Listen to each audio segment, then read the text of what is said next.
Oh, God.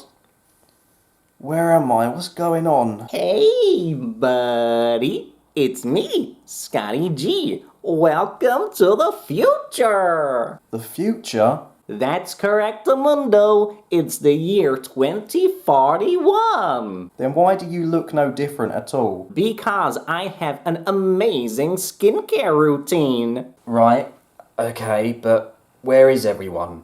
What happened to my girlfriend? You silly Billy. She left your sorry ass after you went crazy. What do you mean I went crazy? Well, as of the year 2041, you have officially been reviewing Fear the Walking Dead for 23 years. And it's fair to say that's taken its toll on you, buddy. Seriously? Fear the Walking Dead is still going? What a ridiculous question. Of course it's still going. And as of this season, Morgan has gone from being a pacifist to a stone cold killer a grand total of 8,043 times.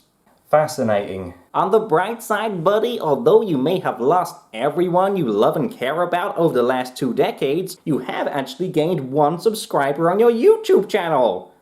Oh no, forget that, they've just unsubscribed. Look, Scott, can you just stop messing me around, alright? And can you just tell me how I get back to my timeline? Well, the answer to that is quite simple, buddy. You've just got to wake up. Wake up. Oh, thank God, it was just a dream.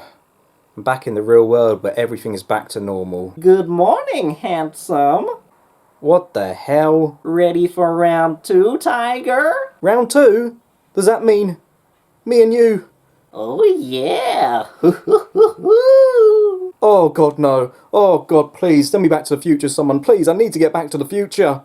Hello everyone and welcome. In this video I'll be sharing my thoughts on Fear the Walking Dead Season 6 Episode 12. As is the norm with all my videos, I won't be holding back on any spoilers, so please do keep that in mind. Anyway, without further ado, let's begin. As you may have gathered from this video's opening, the majority of this episode takes place within a dream, specifically a dream that Grace is having while she is unconscious. Now I think a couple of you did try to warn me about this episode last week because I saw a few comments saying that Josh, you're going to hate the next episode, and well, you're absolutely right. I do hate this episode. I think it's a total waste of time.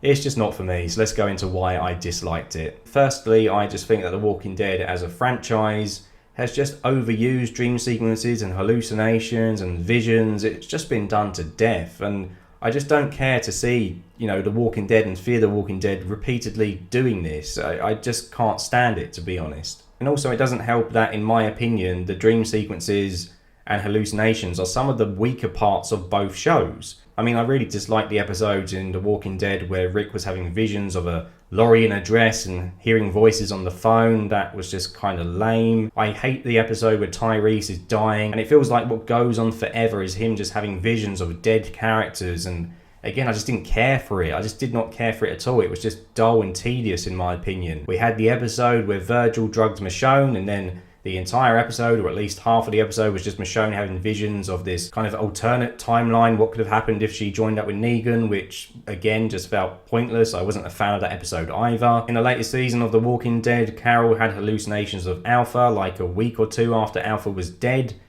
which, again, I don't know why they did that. That just felt like more pointless filler. And in Fear the Walking Dead, we've also had these dream sequences in the past. I mean, I think in Season 3, the episode is called Sleigh Ride, I think. And Madison has a vision of everyone sitting around a table having Christmas dinner, and then I think people start dying or whatever. And even that just felt really out of place and really weird. So I just think that The Walking Dead and Fear the Walking Dead should just stop using dream sequences and hallucinations and that kind of stuff because they're just not very good at them. I know that I have complained a lot about dream sequences and hallucinations and flashbacks and that kind of stuff. I've complained about it a lot on this channel, but I just want to point out that I don't dislike this narrative technique as a concept. It can work in certain shows. I mean, for example, Mr. Robot, that show uses a lot of hallucinations, a lot of visions, but it makes sense in the context of that show because even the main character Elliot, he has trouble deciphering what is real and what isn't. And also, if you pay close enough attention to these dreams and these visions, you can actually pick up on clues and they sort of link to things that happen in the future. I mean, I think there's a dream sequence in the first season that basically foreshadows how the entire show is going to end. So they serve a purpose, they actually matter. But in this episode of Fear the Walking Dead, I don't know what purpose this dream served, because none of it came true. None of it was real. Why do I care about the daughter in Grace's dream? Because she's just a figment of her imagination. She's not a real person. So I didn't care about anything that was happening. Honestly, I just wanted to fast forward through the entire dream sequence. Anyway, in the present, Morgan and Grace are hiding in some kind of barn after they were attacked by Teddy's group on the road. Grace is unconscious and Morgan is trying to wake her up so he can deliver her baby. Grace, whilst in the dream, does eventually realise that she is in a dream and then tries to work out a way to get back to reality. Riley appears at the barn in the real world, and he does in the dream as well, but I don't really feel the need to talk about that. So Riley turns up and confronts Morgan because he wants the key around Morgan's neck.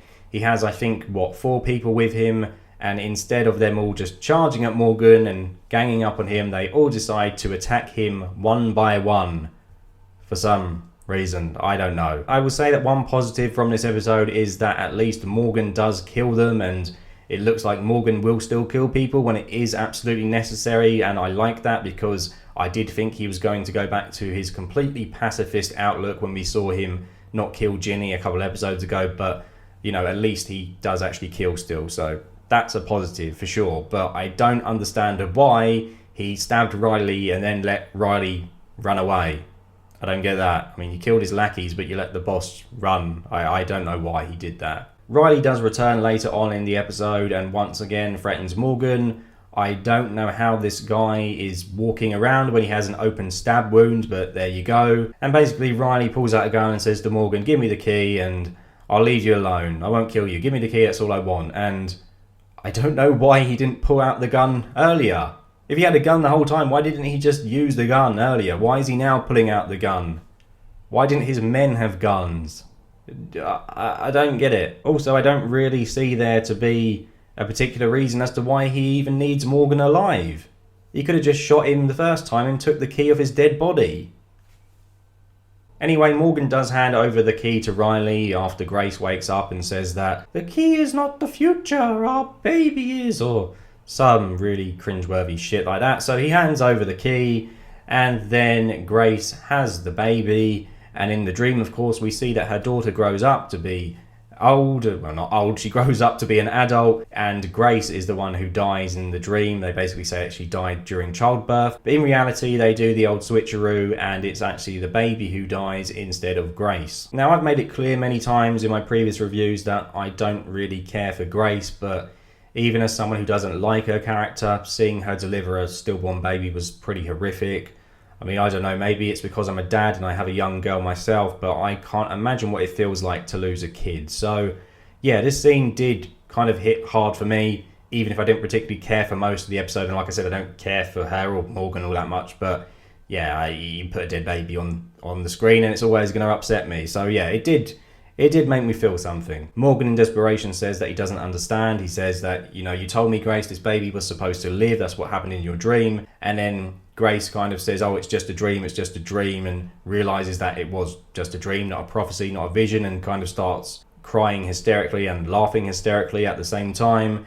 And I liked the fact that the dream was exactly that, a dream. It wasn't a prophecy, it wasn't a prediction. I mean, yes, I still find it to be pointless, and oh, the sun's gone out now, but yeah, anyway, yes, I do find it to be pointless, and I didn't enjoy it, but I'm glad that it wasn't a prediction of the future, because that wouldn't make sense in the context of the show. We don't really have any, you know, supernatural elements on this show. Well, zombies, you could say, are supernatural, but what I mean is we don't have, you know, characters on the show who have dreams and then the dreams come true, and because that doesn't really make sense in the context of The Walking Dead, you know, characters having prophecies and visions, that doesn't really make sense. So yeah, I liked that. I liked that the dream was just a dream. Yeah, so seeing Grace cry and, you know, the realization that the dream she had was just a cruel joke was pretty damn hard to watch. And I think, you know, the actress who plays her did do a good job with this episode. I like the ending, but I just didn't like that it took 35 minutes of tedious dream sequence to get there, and I don't think the ending makes up for the rest of the episode. I did see an interesting comment online from someone who said that the baby is still the key to the future because the baby didn't come back as a walker, so therefore maybe Grace is able to have kids who don't return as the dead, they just die. So maybe there is some hope in this, you know, desperate, awful situation. And I mean, that's definitely an interesting concept, but I don't know if I agree with that. I just think that perhaps the reason the baby didn't come back as a walker is because that would have been a step too far. I mean, we'd already had a dead baby, but Jesus, can you imagine if a baby came back as a walker? I don't think the show wants to cross that line. So I don't know. I don't think it's worth reading too much into this. I don't think this means that the baby is, the hope for the future, and that Grace is going to have kids now who survive the apocalypse and kids who don't turn into walkers. But maybe I'm wrong. Maybe that is what the show is going to go down this route. Maybe that is what it's setting it up for. But personally, I just think the reason the baby didn't come back was because that would have just been too messed up, to be honest. But there you go. Let me know what you think. I wonder what's going to happen with Morgan and Grace now. Will this kind of signal the end of their relationship? Will it cause them to break down like Ezekiel and Carol when Henry died? Will Morgan go, full on psycho now because he's had another loss? Is he going to go crazy, start killing people? Who knows? I mean, like I said, I didn't particularly like this episode, but I'm interested to see where the show goes now after this. So overall, like I said, I liked the ending, but the episode as a whole, not very good. Not good at all. I would just skip the dream sequences if I was you. I mean, I get what they're going for, right? They're trying to show Grace's child, and they're trying to make it hit even more that this child does die and blah, blah, blah. And, and then, we have Grace die in the dream, and they're trying to shock you by having the switcheroo and having it not actually be her, but have the child. But I still think the moment when the child dies still hits as hard anyway, regardless. It would have still been the same. It would have still had the same effect on me, even if we didn't have the dream sequence. I would have still found it sad. So I don't think the dream sequence added anything, in my opinion. I just found it to be a waste of time. But there may be others who liked it. But personally, I did not care for it. So yeah, I didn't like the majority of this episode. Let's just hope next week's episode is better, because 6B has not been good to me, has it? I don't think I've really enjoyed any of the episodes from 6B so far, so fingers crossed things do get better. So there you go. Let me know your thoughts below. Do you agree with me? Do you think I'm being harsh? Did you enjoy the dream sequence? Whatever your thoughts are, let me know in the comments below, and I shall see you all very soon. Take care. Goodbye.